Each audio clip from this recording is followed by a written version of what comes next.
Sterlite ஆலை மூடலுக்கு எதிராக வேதாந்தா நிறுவனம் தாக்கல் செய்த மேல்முறையீட்டு மனுவை தள்ளுபடி செய்த உச்சநீதிமன்றம் கடந்த 29ஆம் தேதி கூறிய தீர்ப்பு நகல் வெளியாகியுள்ளது. அதில் எடுத்த உடனேயே தொழிற்சாலையை மூடுவது சிறந்த தேர்வல்ல என்றும், மீண்டும் மீண்டும் விதிகளை மீறுவது, விதிமீறலின் தீவிரம் ஆகியவற்றை கருத்தில் கொண்டால் உயர்நீதிமன்றமோ அதிகாரிகளாக இருந்தாலும் சரி, தங்களின் கடமையில் இருந்து தவறு இருந்தால் ஒழிய ஆலையை மூடுவதை தவிர வேறு முடிவை எடுக்க முடியாது என கூறியுள்ளது.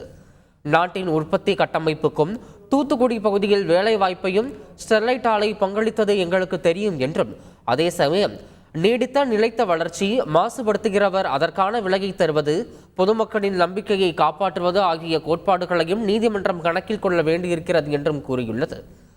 தூத்துக்குடி பகுதி மக்களின் உடல் நலனை காப்பது மாநில அரசின் கடமையாகும் என்றும் தெரிவித்துள்ளது. உண்மைகளையும் சட்டப்பூர்வமான தரவுகளையும் கவனத்துடன் பரிசீலித்ததில் உயர்நீதிமன்றத்தின் தீர்ப்பில் தலையிட வேண்டிய தேவை எழவில்லை என்றும், எனவே வேதாந்தா நிறுவனத்தில் மேல்முறையீட்டு தள்ளுபடி செய்யப்படுகிறது எனவும் கூறியுள்ளது. செய்திகளை உடனுக்குடன் தெரிந்து கொள்ள உடனே சப்ஸ்கிரைப் பண்ணுங்க.